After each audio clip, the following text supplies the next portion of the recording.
When I was a kid, my father sometimes told me at bedtime that if I closed my eyes and didn't open them for a long time, all the demons would blow away. Yesterday I turned 60, but I still take his advice. Not because I'm sentimental or want to keep the memory of my father alive. I just can't think of a better solution. To get away from all the demons that haunt Freeburg, I'd need to wear a blindfold 24/7. Plus, it's a good idea to act blind when talking to reporters. At least that's what my colleagues say. They're afraid of press conferences. But for me, it's more like a confessional. No matter what lies you tell, you're privately thinking the honest answers. It helps me remember who I am. The fact that I'll be reading all about it in the papers tomorrow is a small price to pay. Call it penance for the preacher.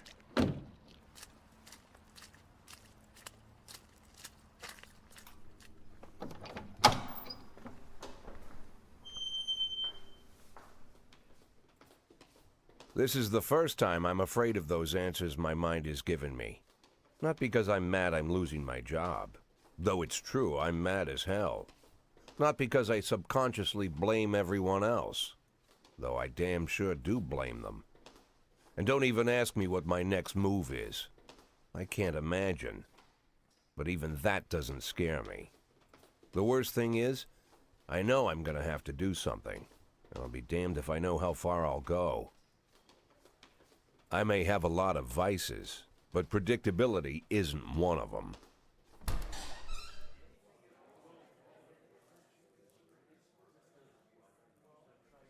I learned a long time ago how to drive away the swarming demons.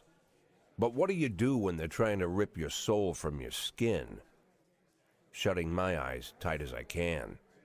The best solution remains the same: play blind. I just hope the reporters think I was blinded by the camera flash.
How's the back today, Mr. Boyd? Same as usual. How did the press conference go? You can read about it in the newspapers tomorrow. Don't let anyone in. Even Mr. Kendrick? Especially Mr. Kendrick.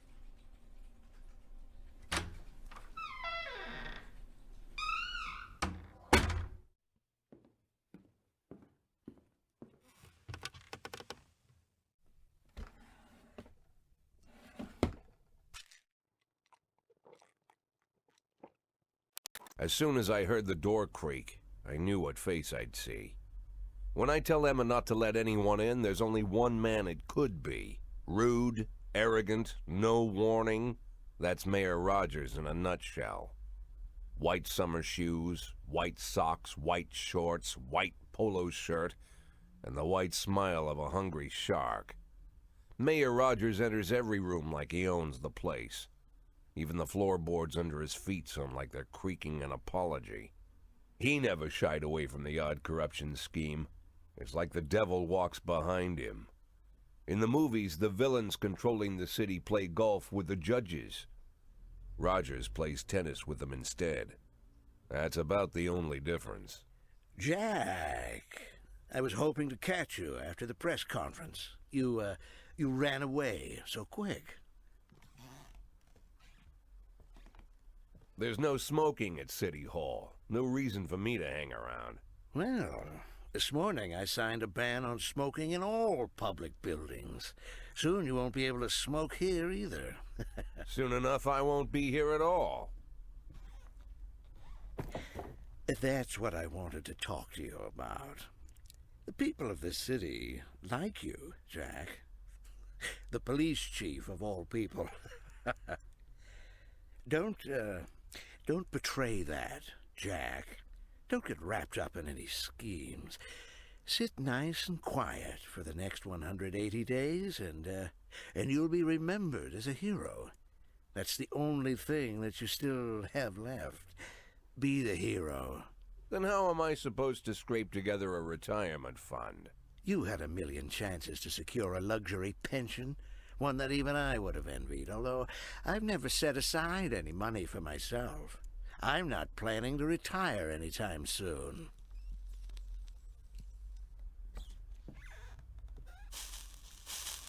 "180 days of quiet, Jack. That's all I need. I don't have any problems with you, and you won't have any problems with me. I have a new assistant, Troy Starr. If you have something to tell me, call him. But try not to bother him. He's a busy man." I'll do my best. "And quit smoking up the office. One of my friends will be using it soon."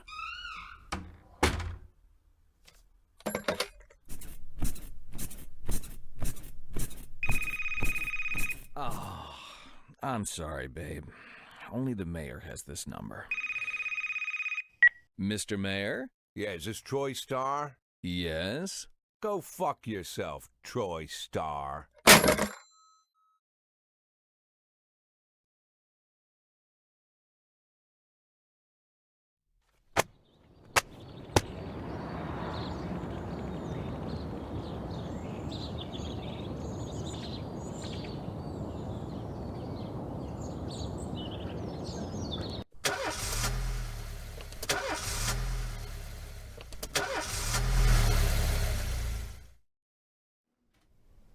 Cops don't use the police station cafeteria anymore.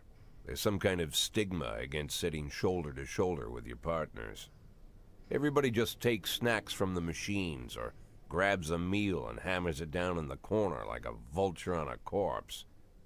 The main thing? Don't look into anyone's eyes. Could be construed as an invitation to sit together. The only people eating here are ghosts.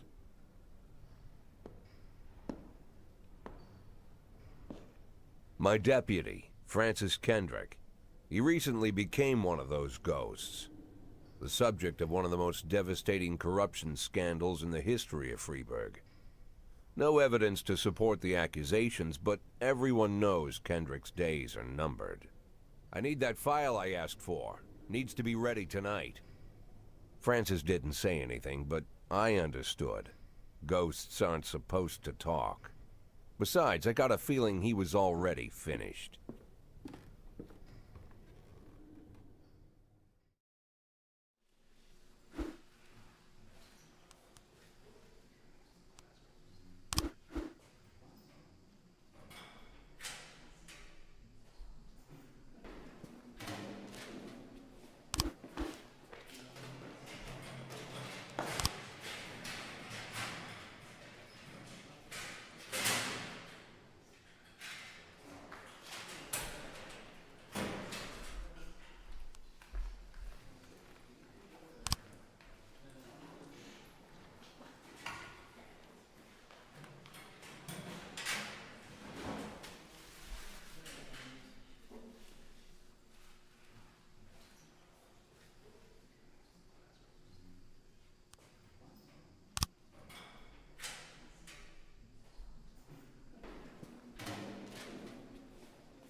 110B in progress.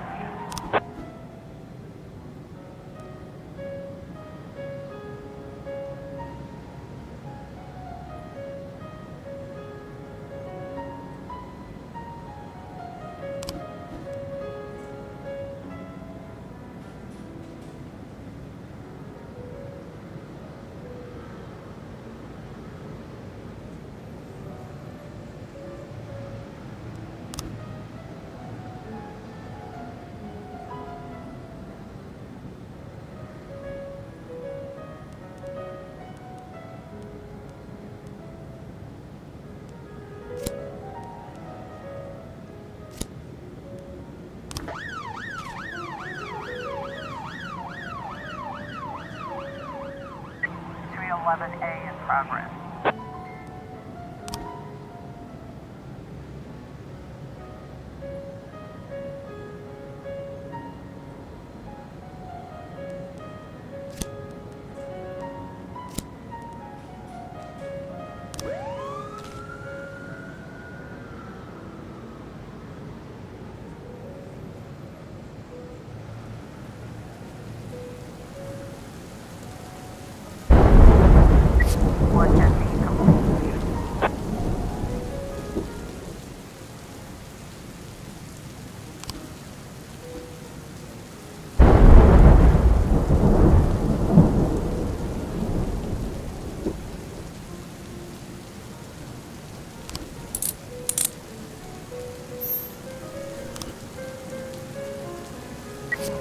A complete.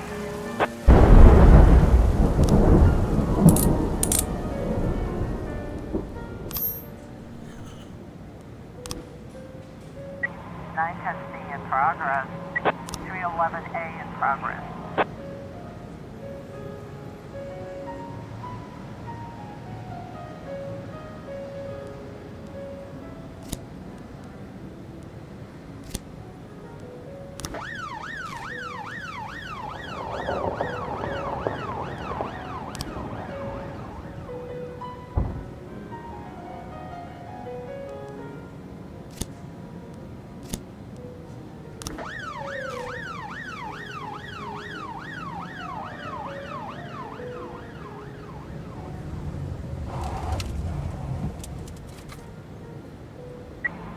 A in progress.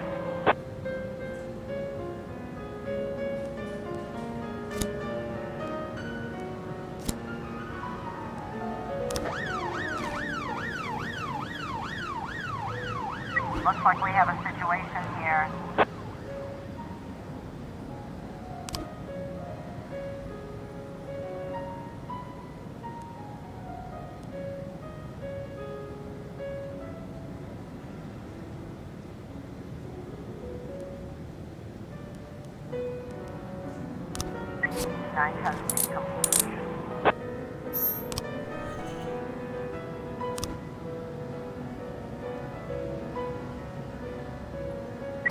311A complete.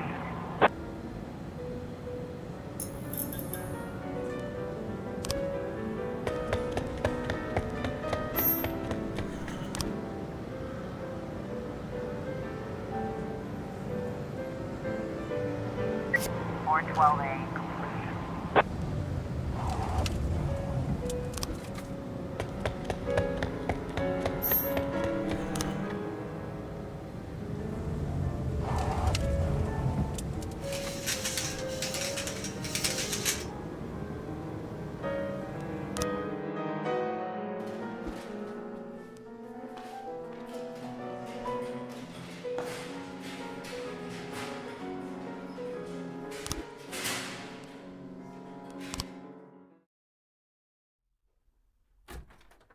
Used to be, when I asked Kendrick to stay late at the office, he liked to grumble and crack wise. Nowadays, he doesn't have the strength for it. Slumped shoulders, blank stare, wrinkled skin. The past few weeks, I don't hardly recognize my old friend. In his younger years, he reminded me of a gallant royal officer in an old Kipling story.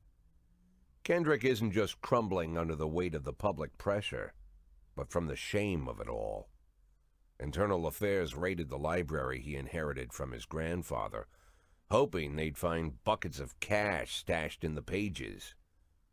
Heard about the look on his face, the fearless policeman standing helpless in horror. I've known Francis for 30 years. The past 20 years he's played loose with the law. And I know that at a certain point every stolen dollar brings more misery than anything else. Probably sounds crazy, but I sympathize with the guy. What can I do? Your friends are your friends, and these are the waters we swim in. Called all of the people on that list today. Now they know you're in business, so you could get a call from any of them. You don't need to worry about any of them. I've cleared them all. And what kind of business are we talking here? It's nothing too serious, just like you asked. Should be just a few small favors. Payments will vary depending on the situation and who you're dealing with. How much are you looking to earn? $500,000. $500,000? Why not a whole million? Because everybody wants to take $1 million. Figured I'd try something different. $500,000 in 180 days?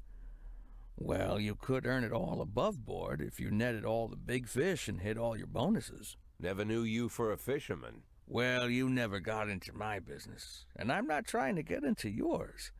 But be careful about bringing in any other cops. Sooner or later, they'll put the finger on you. And one more thing, Jack. I remember what you said, but I should probably add one more name to that list. Christopher Sand. Sand. Christopher G. Sand. Everyone knows the name, but few could tell you who he is. The old man stays away from the spotlight.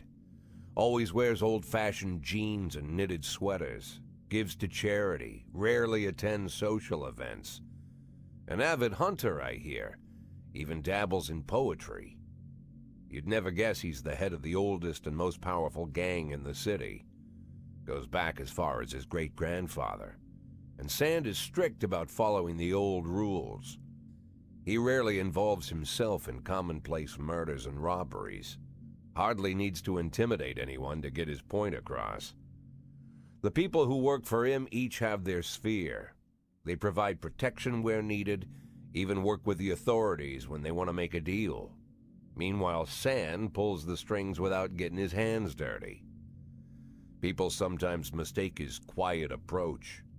A couple years ago, an arms dealer decided to expand its business without asking permission, and his whole family paid the price. In 4 weeks, Sand killed 31 people. Old men, women, even a few teenagers. And Sand's people made sure every paper reported it. Frank, I don't want to hear you say that name again. Jack, please, listen to me. I'm in with these guys. We agreed, Frank. That's not the kind of business I'm into. I don't go there. Never have, never will.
so I'm told.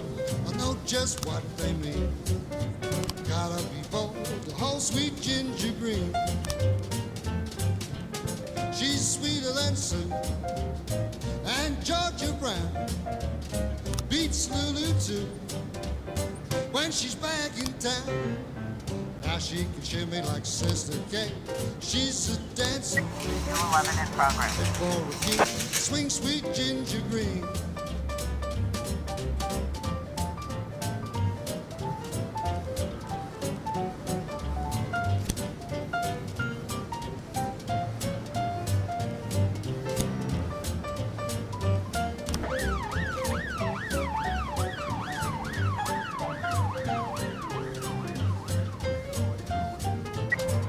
In progress.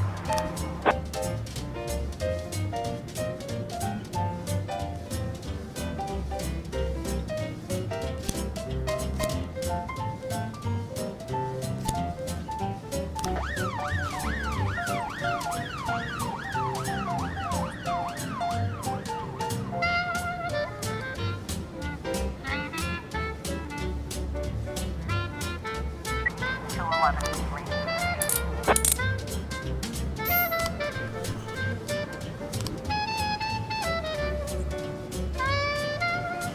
1210 in progress.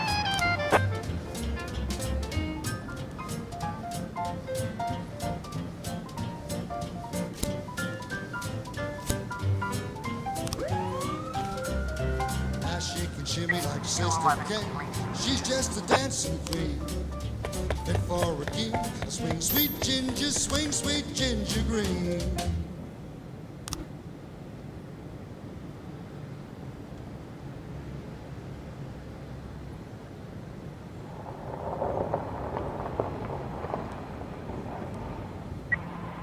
Complete.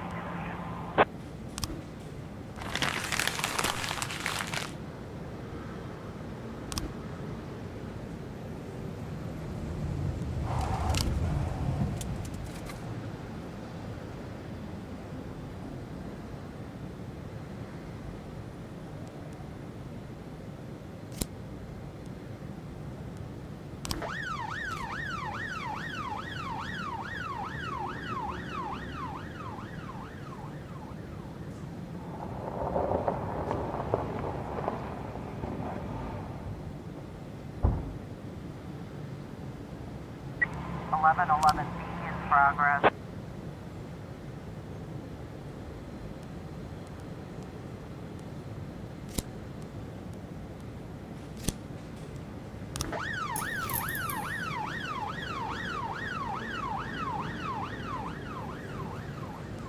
Floor 11 in progress.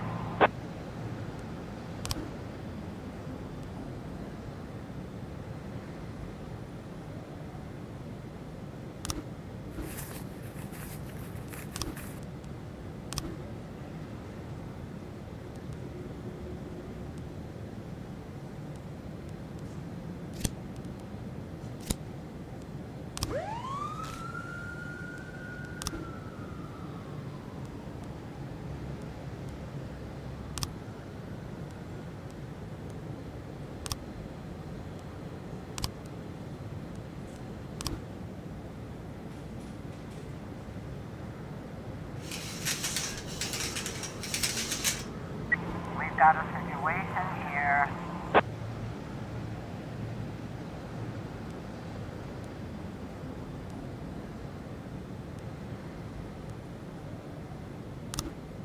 Eleven B.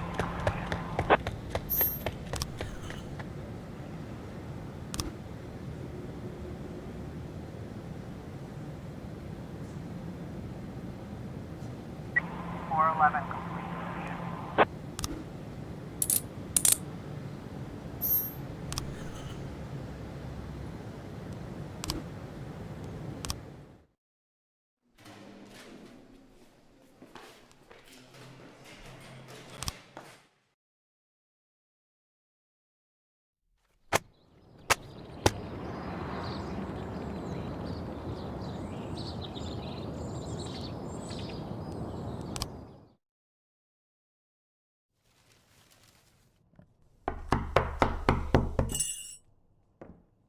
Whenever I'm alone at home and there's a knock at the door, I always hope it'll be my wife, Laura. She's always forgetting her keys. Hello, my name is Steve, and you're Jack Boyd, is that right? To get to my front door, the Bible boys walked about a mile from the local bus stop, jumping over mud puddles and skirting a couple of landfills. Laura doesn't go in for religion either, but according to her, these brave lunatics with their fake smiles deserve at least a minute of attention. She patiently listens to them, asks them questions, regales them with pastries, and never once dropping a hint of condescension. When I watch her do it, I've got to admit it gets me. I'd have hugged those boys, sat with them on the porch and lit up a cigar. But a month after Laura left, all I could do was quietly ask them not to bother me. Today I'm a little rougher still. Shut the door on his nose this time. Another couple weeks at this rate and I'll be greeting anyone who comes close with my service pistol pointed towards the sky, ready to fire my warning shots. In my life, even the basic stuff never goes like it's supposed to. Normally, when a wife is going to leave home, she'll make a scene or at least sit everyone down for a serious conversation. But Laura just disappeared. The children in the stories always stand on the side of the mother, but all three of our sons supported me. The in-laws always blame the husband for making their daughter unhappy. But now Sally, Laura's mother, well, we sort of have a pact. The fellow Laura ran off with is young enough to be her son. I hear he's 30 years old. Of all the possible information a man can know about his wife's lover, I get hit with that. Fortunately, Laura's mother doesn't like the way it sounds either. Sally figures this guy just thought he'd have some fun with a mature woman, but he'll be back chasing college girls before the year is out. So we have an agreement. Sally's gonna track down Laura and try to reason with her, and we'll arrange a meeting. Meanwhile, I'm supposed to not do anything stupid, which of course means anything at all. It's a crazy situation. I'm the police chief, and the person I'm trusting to find my wife is an old woman armed with a phone book. But I can't afford to lose Sally as an ally. So for the moment, I had to swallow my pride.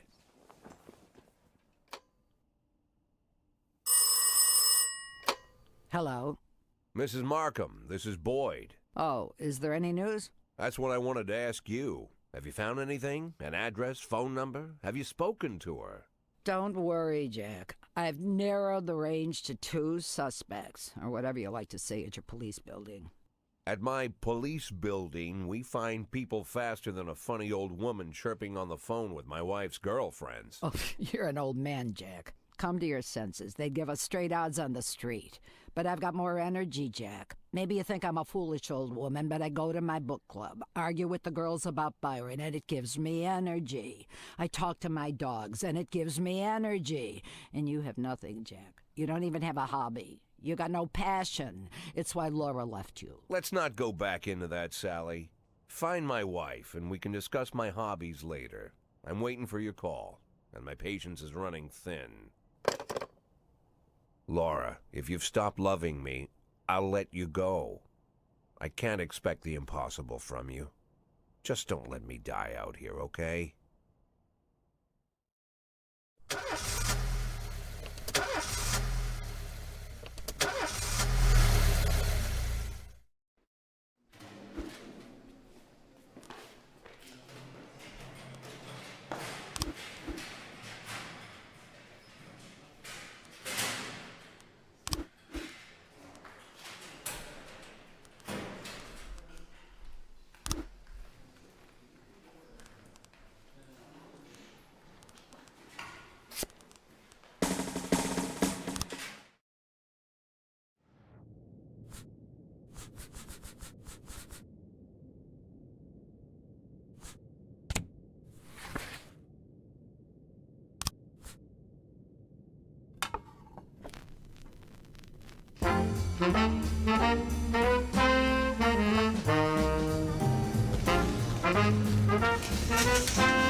Well, in progress.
progress.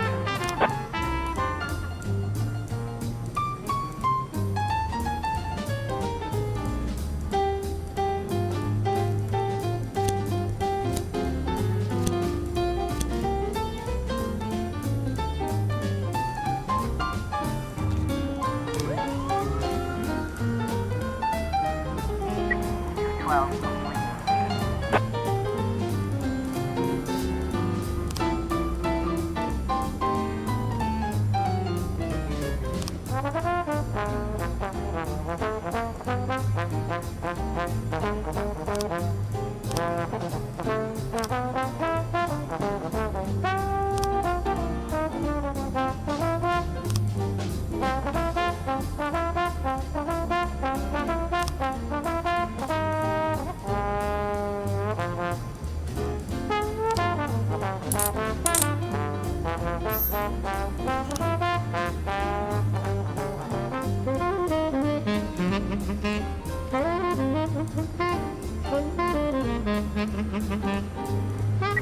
Twelve ten in progress.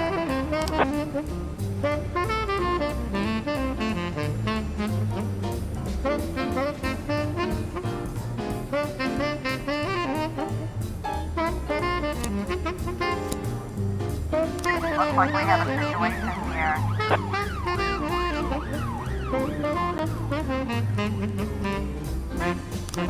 113.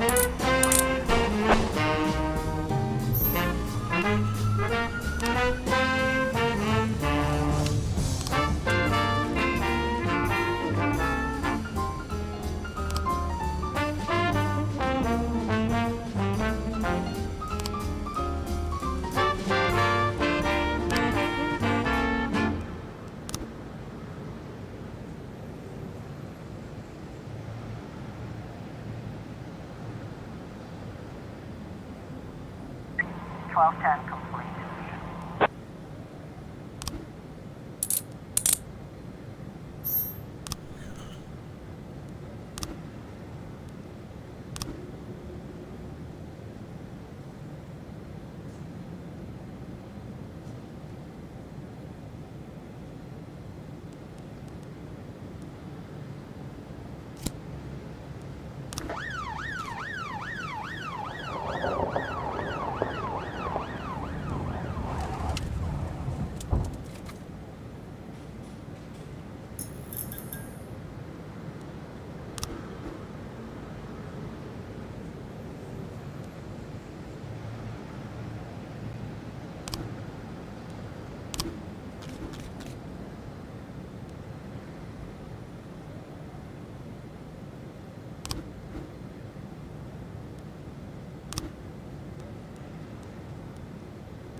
Three 11A in progress.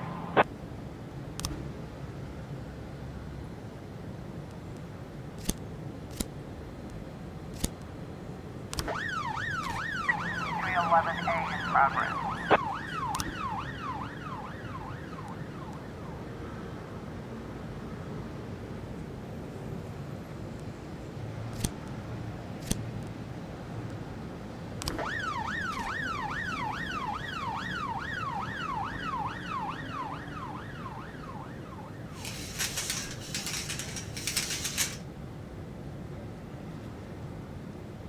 Looks like we have a situation here.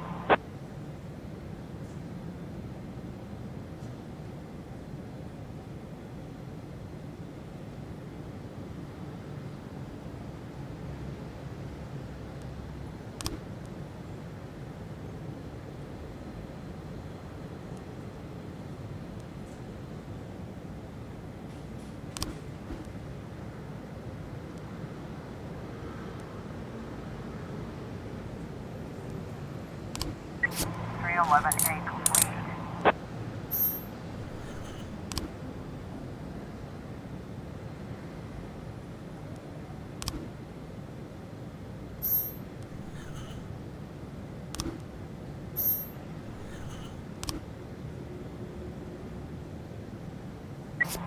A complete.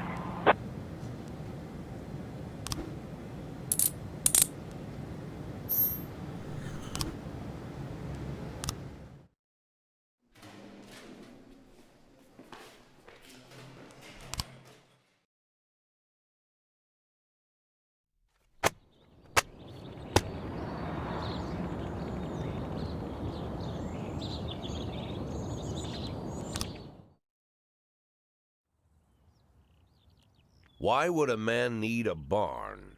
To store all the stuff you can't bring home. About 30 years ago, back when I was young and interested in farming, I carried all kinds of junk home. After a day in the field, I'd come home with buckets, shovels, dirty boots and clothes, and instantly transform the living room. But even back then, there's something I always kept in the barn.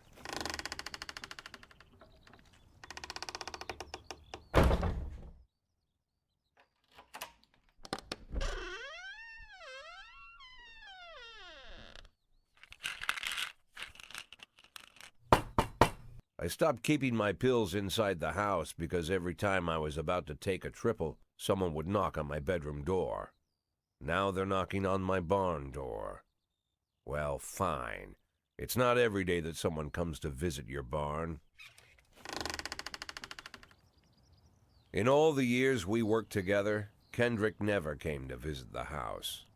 We drank at bars, went fishing, went to the mountains, even chased off some poachers one time. But he never came for dinner with the family. We never watched football over here. And now he's brought his friends to visit my barn. I always try to look unsurprised, like it's an everyday thing to get visitors at the old barn, especially guests with their own personal bodyguards. But Kendrick is sharp enough to see he's caught me with my pants on backwards. Sorry for the surprise, Jack. We saw you from the car. Figured we'd find you in here. I'm going in for a minute, fellas. These guys will wait outside.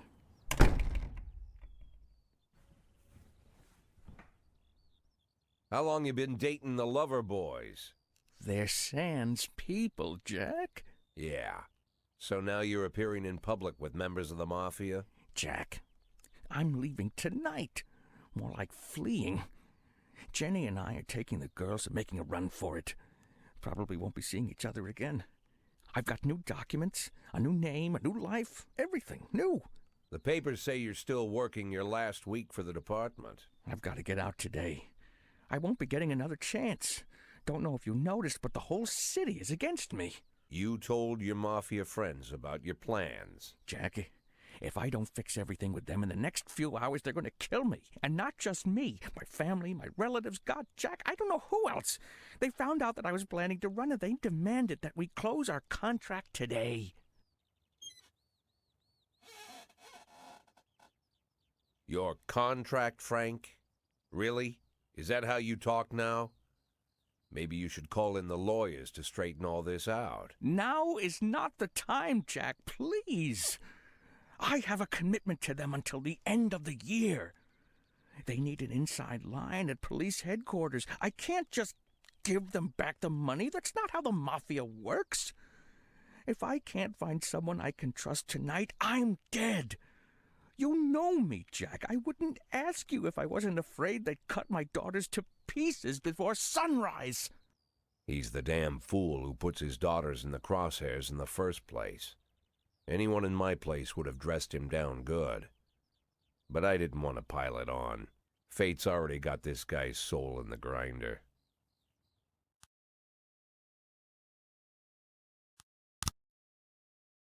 Give him my phone number and tell him it's done. Don't call me. Don't come to work today. I don't want to see or hear from you again. Time for you to go. Jack, Get the fuck out of my nice cozy barn, Frank.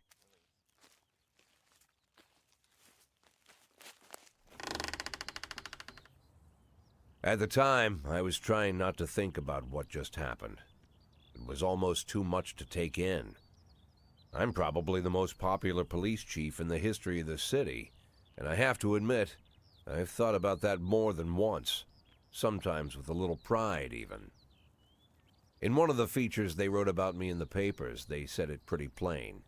He catches the criminals. Believe me, high praise like that is unheard of in Freeburg, especially for a cop. And here I am, the person who catches criminals, and I've agreed to help the Mafia, or I'll come home to a bag stuffed with my kids' body parts. Right before the last hammer falls. Hey, remember that cop who caught criminals? It turns out he was a Mafia bitch. And all for the sake of a greedy, corrupt cop who should have fled the country years ago. That sound right to you?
Progress.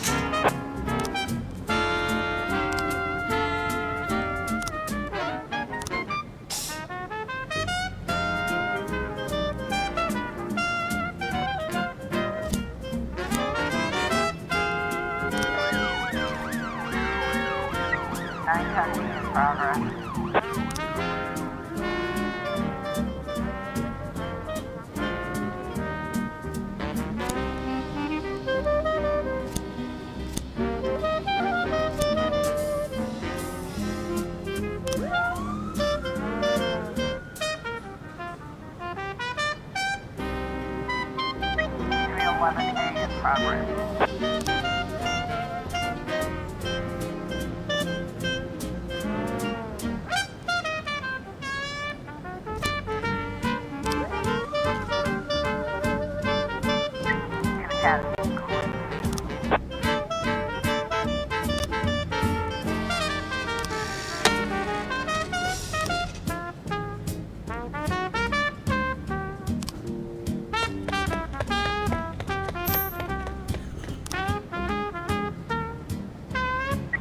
Got a situation here.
progress.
212 complete.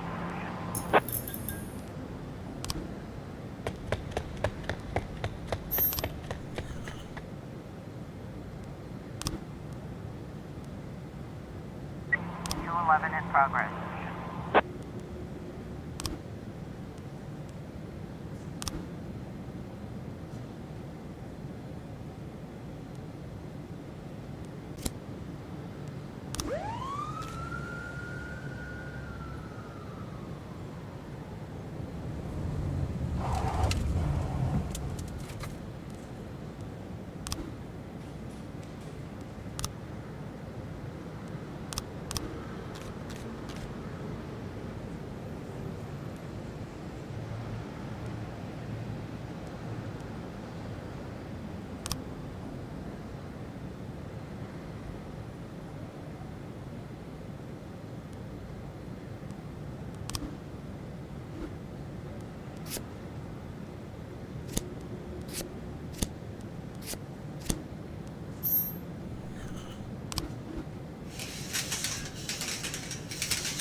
To 11.